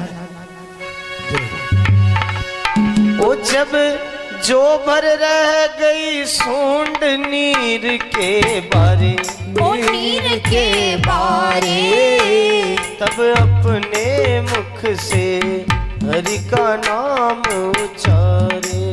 ओ तब अपने मुख से हरि का नाम उचारे। श्री राधे। अब हाथी का बल जम जाता है। क्या करता हाथी? हाथी जब जल में उतर गया और ग्राह खींच रहा है तो हाथी क्या कहता है? हो गजिराज भयो जदि आदि रेणे रीत सायो, रेणे रीत सायो, ले निज नारी रो संग सर भरी परियायो। ओ नारी जल बाहर खड़ी बीच गजदायो, बीच गजदायो। तब ग्राह बली ने अपनो चक्र चलायो। ओ तब ग्राह बली ने अपनो चक्र चलायो। पकड़ो जागज को पैर जोर वो लगायो, जोर वो लगायो। गज गयो जी हिम्मत हार बहुत घबरायो। ओ गज गयो जी हिम्मत हार बहुत घबरायो। वो जहाँ चले न उनको चोर घर धाम पर आयो, वो धाम पर आयो। ले निज नारिन को संग सरवर पर आयो। बोले निज नारिन को संग सरवर पर आयो। ओ गजराज भयो जद आदि रेण के सायो, ओ रेण के सायो। ले निज नारिन को संग सरवर पर आयो।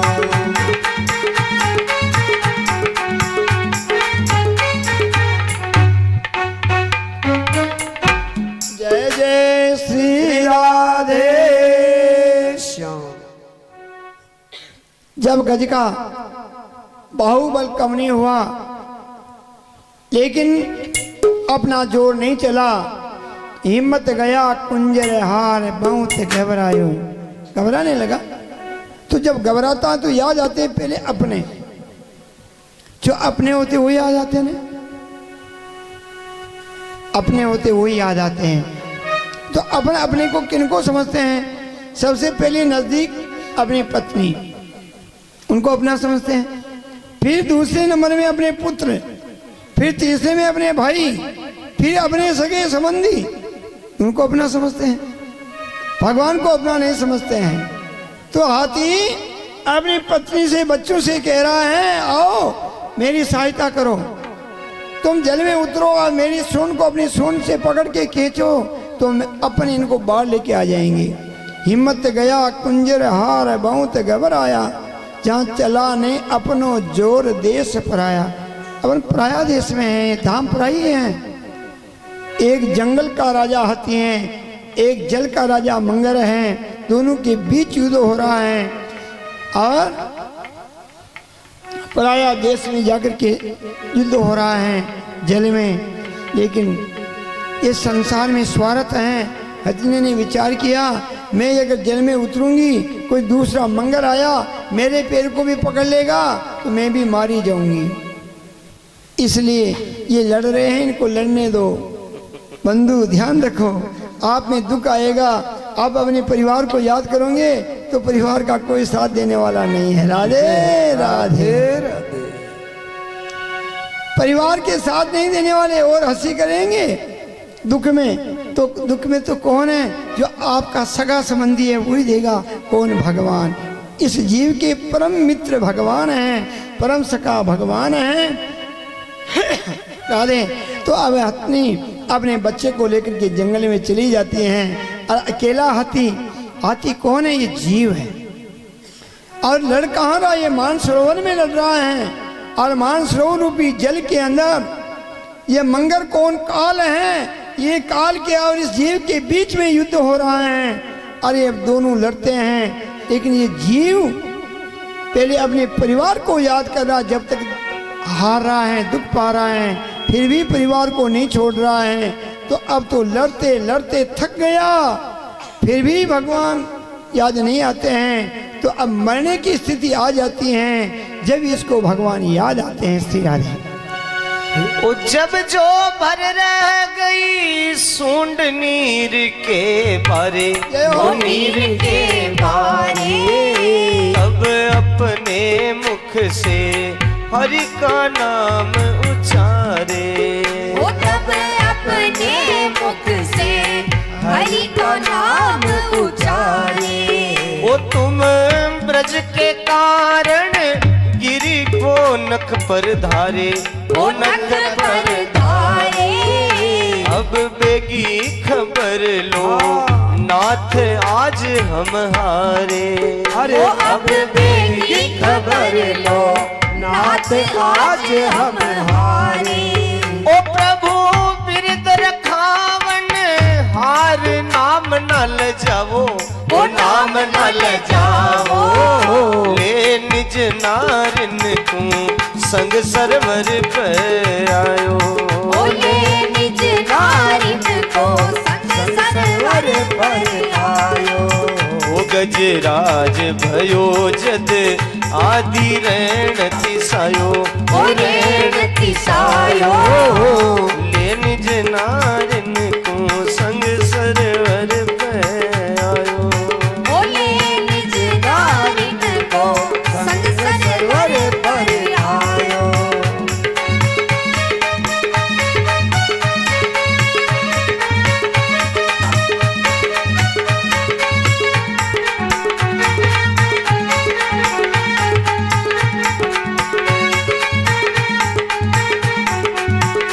मेरा कोई न सहारा बिन तेरे, नंदलाल सांवरिया मेरे। ओ मेरा कोई ना सहारा बिन तेरे, नंदलाल सांवरिया मेरे। ओ तेरा बिन मेरा कौन यहाँ, तेरे बिन मेरा कौन यहाँ। ओ प्रभु छोड़ तुम्हें अब जाऊं कहाँ, प्रभु छोड़ तुम्हें मैं जाऊं कहाँ। अब आन पड़ा हूँ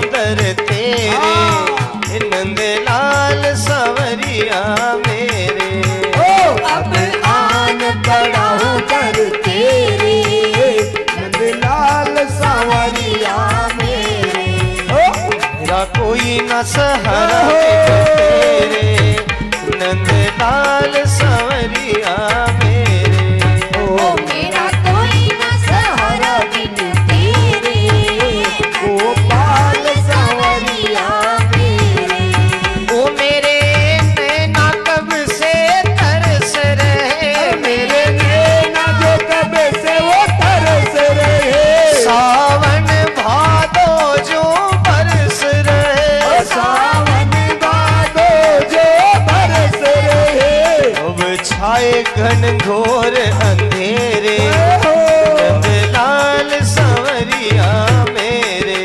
अरे अब छाए घोर अंधेरे नंदलाल समूला मेरे।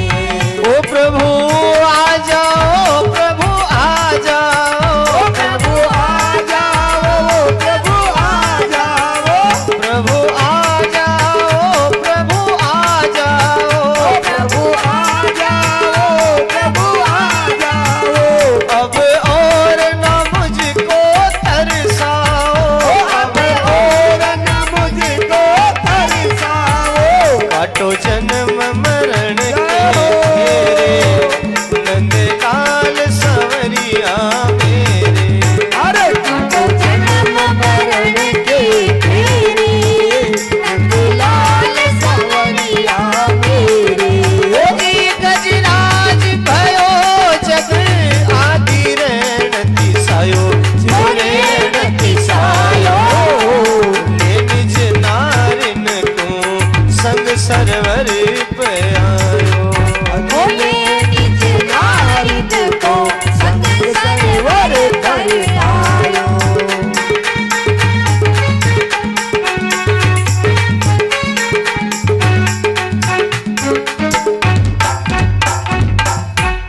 जय जय श्री श्री राधे श्याम।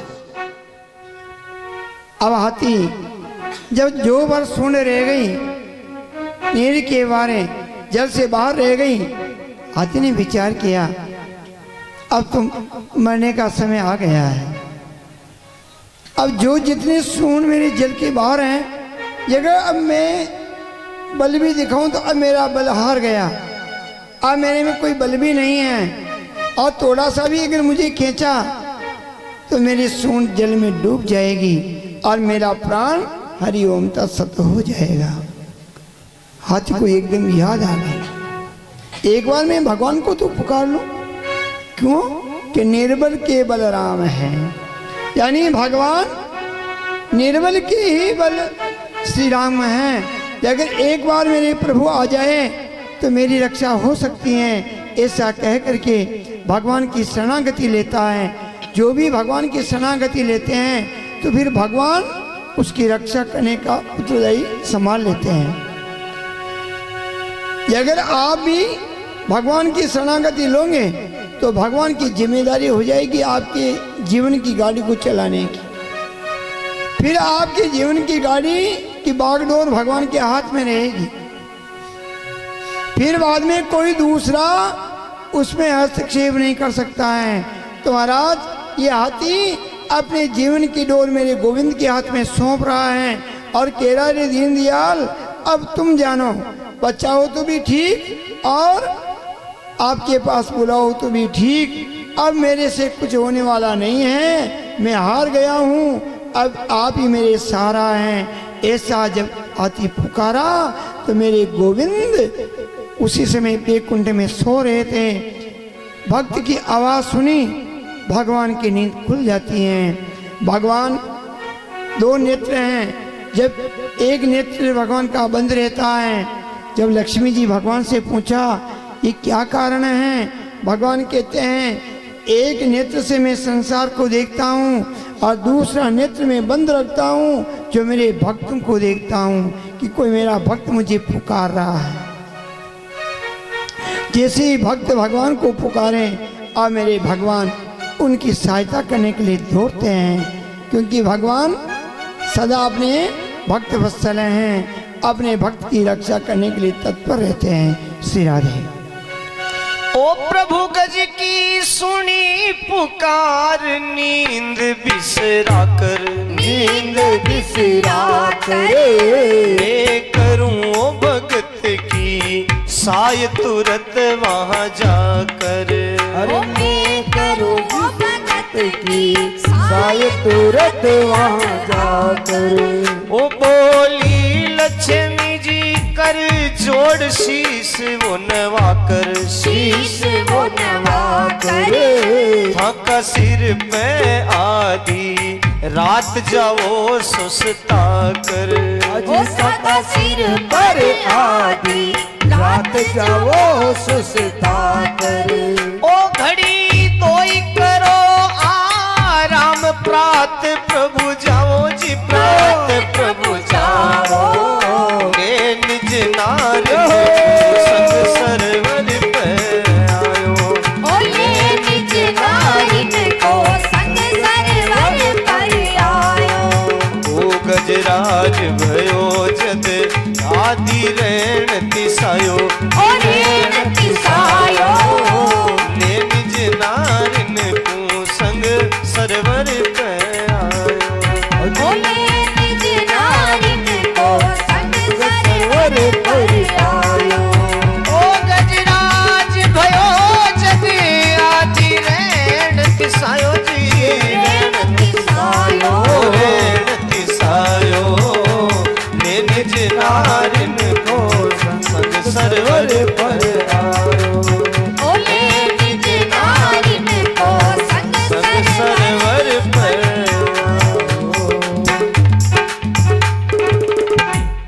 जय जय श्री राधेश। सुनी गज की पुकार नींद बिसराई। मेरे गोविंद ने गज की पुकार सुन ली और कब से बैठे हो गए। जैसे ही बैठे हुए तो लक्ष्मी जी के मन में एक विचार आया कि ऐसा क्या कारण है कि मेरे प्रभु अभी एकदम जाग गए और जागते ही बैठे हो गए। तो लक्ष्मी जी हाथ जोड़ के मेरे भगवान से निवेदन करती हैं, ओ लक्ष्मी कहे कर जोड़ शीस तो झुका कर, ताकि सिर पर आधी रातें जाओ जी सुस्ता करें। लक्ष्मी जी कह रही प्रभु थोड़ा सा सुस्ता लो, थोड़ा सा आराम कर लो, आधी रात का समय है, आप कहाँ जा रहे हो। भगवान लक्ष्मी की बात को सुन करके बड़े प्रसन्न हुए। भगवान लक्ष्मी जी से कह रहे हैं, देवी इसमें मेरा एक भक्त है, त्रिकूट पर्वत के जलाशय में गजराज जो युद्ध करते हुए 1000 दिन बीत गए हैं और जो जितनी सुन जल से उसके बाहर हैं, अगर मैंने एक पल की भी देरी की तो मेरा भक्त मुझे नहीं मिलेगा, मैं मेरे भक्त को बचा नहीं सकूंगा। इसलिए देवी अब मुझे मत रोको और मुझे जाने दो, क्योंकि मेरा नाम भक्त वत्सल है, मैं भक्त की सहायता करने के लिए तैयार रहता हूँ। कि अगर जो भक्त मुझे पुकार ले तो फिर मेरी जिम्मेदारी हो जाती है उसकी रक्षा करना। तो अब भगवान लक्ष्मी जी को समझा रहे हैं। जब लक्ष्मी जी को कृष्ण चंद्र समझावे जी, कृष्ण समझावे मैं कैसे करूं आराम भगत दुख पावे। ओ मैं कैसे करूं जी आराम भगत दुख पावे। वो जब लक्ष्मी जी को कृष्ण चंद्र समझावे, कृष्ण समझावे मैं कैसे करूं आराम भगत दुख पावे। आज मैं कैसे करूं जी आराम भगत दुख पावे। ओ मेरो करुणा सिंधु नाम वेद यूं गावे, वेद यूं गावे। पल भर जो ठहरूं यहाँ भगत नहीं पावे। मुझे पल भर जो ठहरूं यहाँ भगत नहीं पावे। ओ प्राणों से प्यारो भगत मेरे मन भायो जी, भगत मन भायो। ये निज नारिन को संग सरवर पे आयो।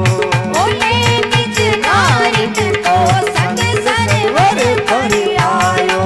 ओ प्राणों से प्यारो भगत मेरे मन भायो, मेरे मन भायो। ने निज नारिन को संग सरवर पे आयो। ये निज नारिन को संग सरवर पर आयो। जी गजराज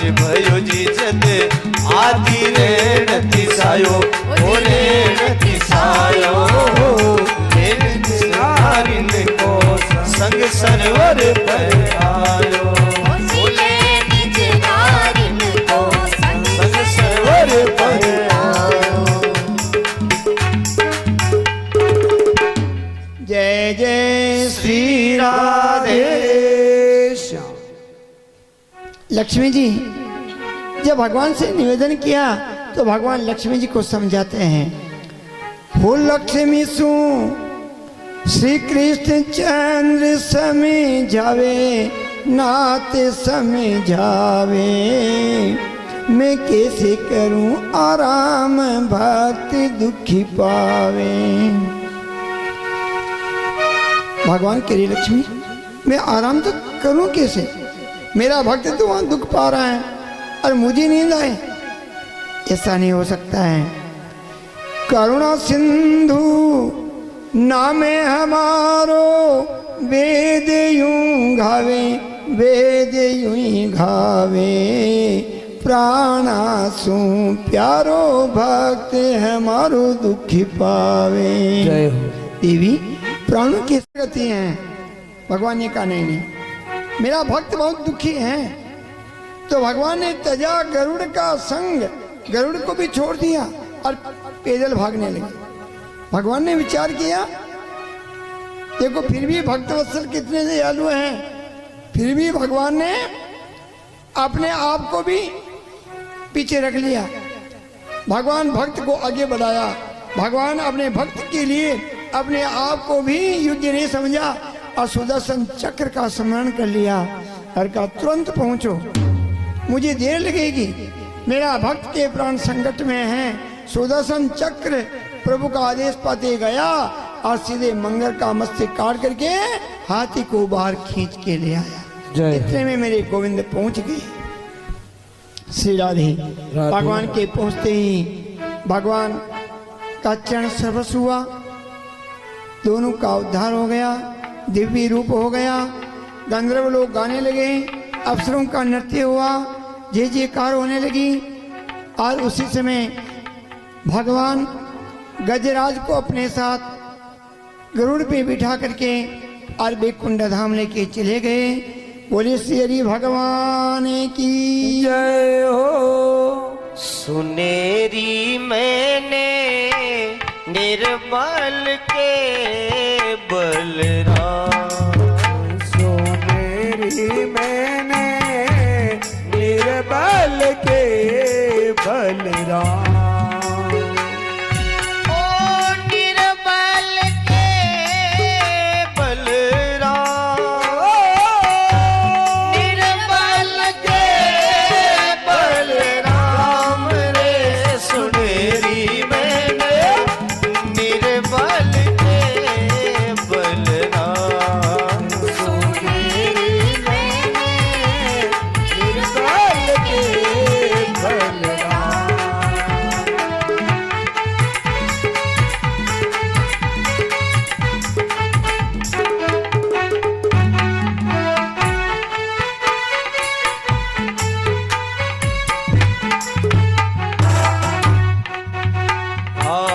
जब तक गज बल अपनों बर त्यो, नेक सरो नहीं का।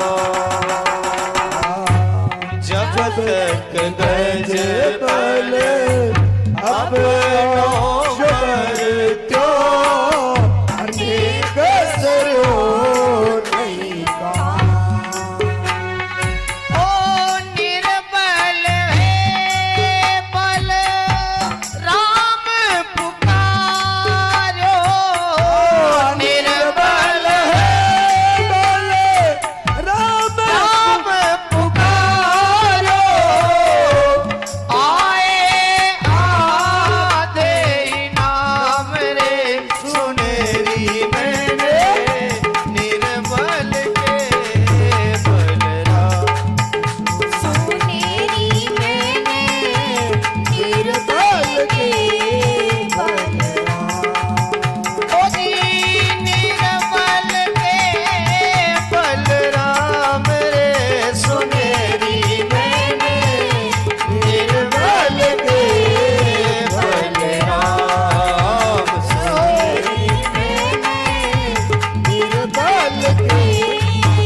बल तप बल और बाहु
केवल कौन है?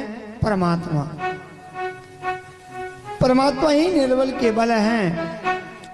आपने इस भजन संध्या के बीच में एक बड़े भजन कलाकार जो हमारे गांव में छोटी अवस्था से ही भजन गाते हैं, आज इस भागवत कथा में पधारे हैं। अपन उनसे निवेदन करते हैं कि वो स्टेज पे आए और उनका यहाँ स्वागत करें। मैं श्री बेरूलाल जी से कहूँ कि बेरूलाल जी या कंवर साहब आ जाइए, इनका स्वागत करें। ये हमारे गांव के भजन कलाकार हैं और भगवान के बहुत बड़े अच्छे स्वर में भजन गाते हैं, इसलिए बहुत ताली बजा के इनका स्वागत करें कि भगवान इनको और अच्छी प्रेरणा दे।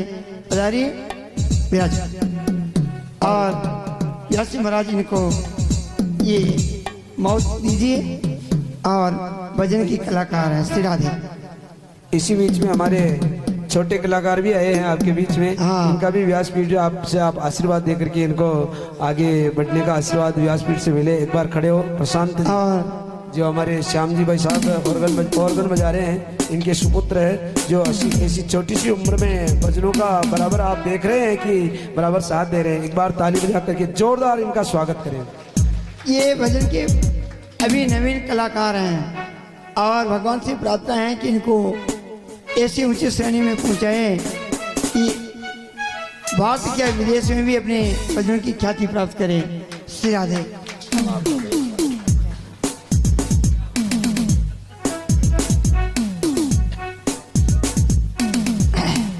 बहुत बहुत बधाई।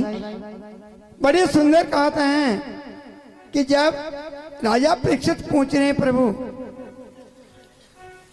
राजा परीक्षित पूछ रहे हैं प्रभु, भगवान ने एक हाथी के जीव को उद्धार करने के लिए बैकुंठ धाम छोड़ के आ गए, ऐसा कौन सा पुण्य किया हमें बताइए। भगवान सुखदेव जी बोले कि ये हाथी पूर्व जन्म में इंद्रदुमन नाम का राजा था। अपने पुत्र को राज्यभार सौंप करके जंगल में आकर के राजदस्य बन करके भजन कर रहे थे और उसी समय भगवान की कृपा होती है कि अगस्त से अपने शिष्यों समेत पधारे। तो इन्होंने क्या किया कि वहां पर भजन में बैठे रहे, उनका स्वागत नहीं किया, जिससे अगस्त ऋषि इनको श्राप दिया कि हाथी के समान अहंकार में तुम बैठे रहे हो, इसलिए अब हम तुम्हें श्राप देते कि तुम हाथी की योनि में प्राप्त होंगे। इन्होंने हाथ जोड़ के प्रार्थना की। उन्होंने कहा जब त्रिकूट पर्वत में गज से युद्ध, ग्रास से युद्ध होगा, उस समय जो वर सुनती रहेगी, जब तुम्हें ईश्वर नाम रटने की स्मृति आएगी और गोविंद को पुकारने पर गोविंद आके तुम्हारा उद्धार करेंगे। इसलिए अंत में भगवान के नाम की स्मृति इसको प्राप्त हुई और इनका उद्धार हुआ। और ये ग्रह जो था ये हुवक नाम का गंधर्व था। देवल ऋषि नंदी में स्नान बना रहे थे कि ये भी दूर स्नान बनाने आया। मन में विचार किया कि मैं भी मंगर की भांति जल में जाकर के इनका पैर पकड़ूंगा और जब ये डरेंगे मुझे बड़ा आनंद मिलेगा। तो उसी समय ये जल के अंदर मंगर की भांति गया और देवल ऋषि के पैर पकड़ा। देवल ऋषि ने कहा रे गंधर्व, तुझे मंगर बनने की बड़ी शौक है, मैं तुम्हें श्राप देता हूँ कि तुम मंगर की योनि को प्राप्त होगा। इसने कहा गुरुदेव मेरी रक्षा करो। उन्होंने कहा त्रिकूट पर्वत में जब हाथी आएगा तुम उसके पैर को मत छोड़ना, तेरा उद्धार हो जाएगा। श्री राधे। इसलिए मंगर ने हाथी के पैर को छोड़ा नहीं, तो एक भक्त की सहायता से दूसरे का उद्धार हो गया। श्री राधे। बड़े आनंद। पंचम रेवत हुआ और ये तामस का सका भाई हुआ। इसी मनवंत्र में भगवान नारायण ने देवताओं का कार्य सिद्ध करने के लिए और क्षीर समुद्र का मंथन करवाने के लिए प्रेरित किया। भगवान सूत जी महाराज कहते हैं अब क्षीर समुद्र का मंथन की कथा अब कल की कथा में लेंगे। आज कुछ अपने बीच में एक भजन कलाकार आए हैं, तो इनसे भी कुछ शिक्षा भजन की अपन भी सुने, जिससे अपना भी कार्य बढ़े। एक प्रसंग आता है, पहले प्रसंग के ऊपर ही भजन चलेगा। बड़ा सुंदर एक प्रसंग आता है। ये जीव जब अभिमान करता है, ये जीव जब अभिमान करता है तो अपना सर्वस्व खो करके बैठ जाता है। जब अहंकार में ये युक्त हो जाता है तो अपने सब कुछ भूल करके और ये पश्चाताप करता है, लेकिन गोविंद इनको याद नहीं आते हैं। तो भगवान इस जीव को समझाते हैं किस प्रकार। भगवत कथा तो निमित्त मात्र में भी उद्धार करती है, भगवत कथा तो श्रवण मात्र से ही उद्धार करती हैं। एक किसान था, हमेशा जन्म से जब से बड़ा हुआ, जब से वो काम करता था, भगवान नाम नहीं सुनता था, लड़ियां चराता था। एक दिन उस गांव में भगवान की कथा हो रही है। जब कथा रात की 10-11 बजे चलती है, मन सोते जब 12-1 बज जाती है, मन में विचार किया ऐसे में चोरी कैसे करेंगे। तो चोरों ने विचार किया, चरण धरी चिंता करें, चरण धरी चिंता करें।